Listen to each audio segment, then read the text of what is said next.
Jai Shriman Narayana. Hello everyone, I am the Pauranika. Welcome to the 57th episode of Sri Mahabharata as written by sage Vedavyasa.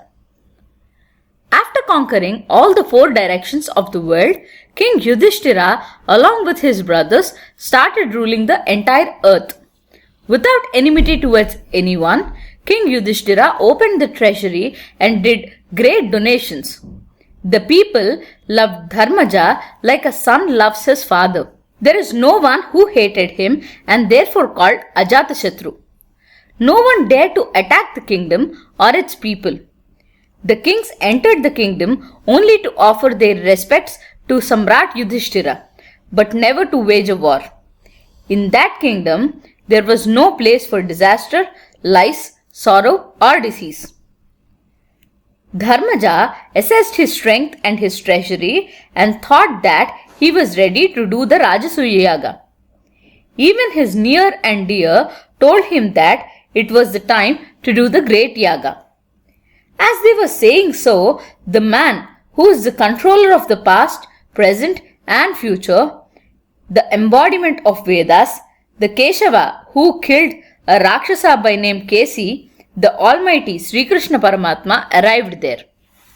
He brought with him a mighty army, great wealth to support Yudhishtira for the Yaga and boundless happiness to the hearts of the people. Krishna, with your blessings, now the entire earth is under my rule. I want to donate the great wealth attained during the Digvijaya. I want to do the Rajasuya Yaga along with you and my brothers. I seek your permission for that, said Yudhishtira. Then Krishna said, Yudhishtira, you are eligible in all the ways to become a Samrat. Take the Yagya Diksha. With Krishna Paramatma's approval, Yudhishtira along with his brothers started making arrangements for the Yaga.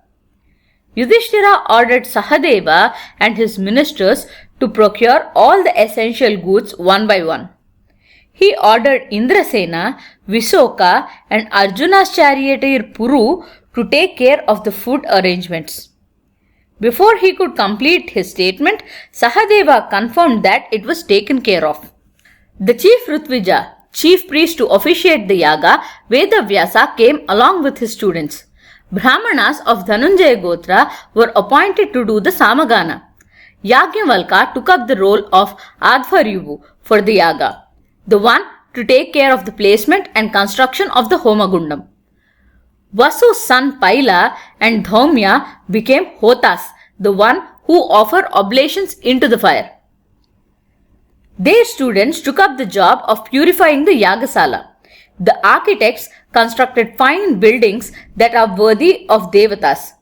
Yudhishtira called Sahadeva and told him to send messengers to invite all the kings of the world. He told the messengers to invite the kings, Brahmanas, Vaisyas and Sudras for the Yaga.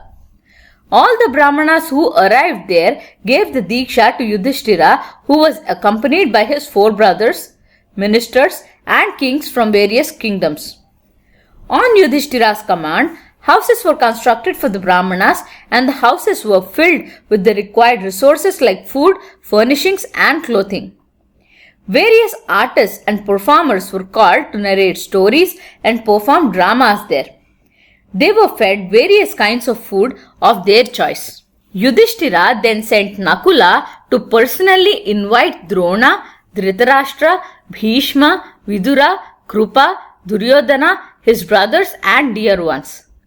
All of them arrived at Indraprastha along with their followers.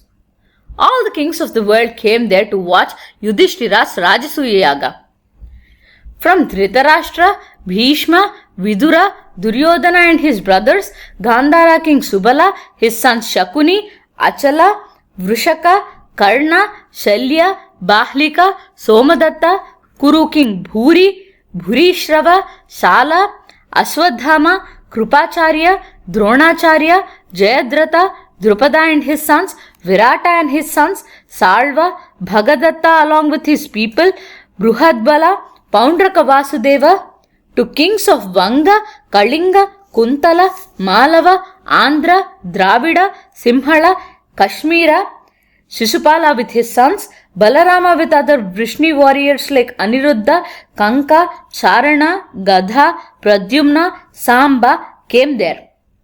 Great white mansions with golden embellishments and sumptuous food were provided for each one of them. After resting there for a while, all the kings came to the beautiful Yagya Mandapam. As soon as Bhishma and Drona entered the Mandapam, Yudhishtira went in front of them, touched their feet and asked for their blessings.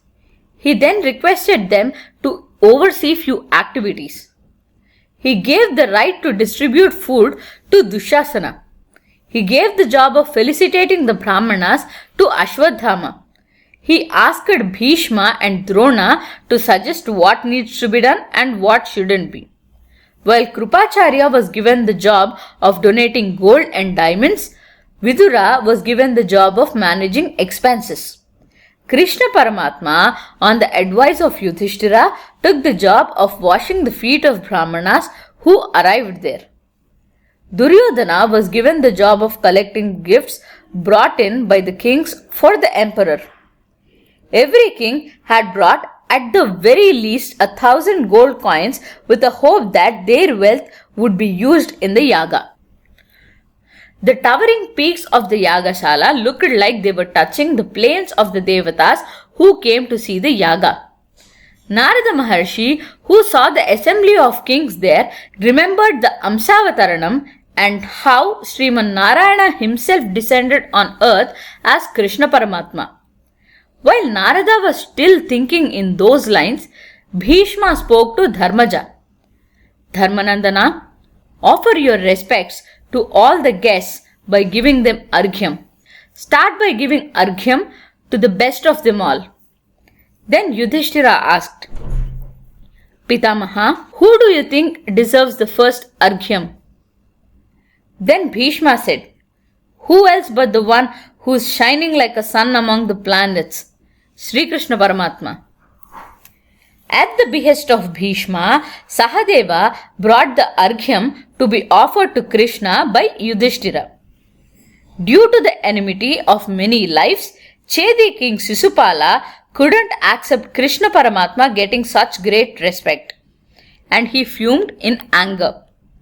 Thank you. Jai Shriman Narayana.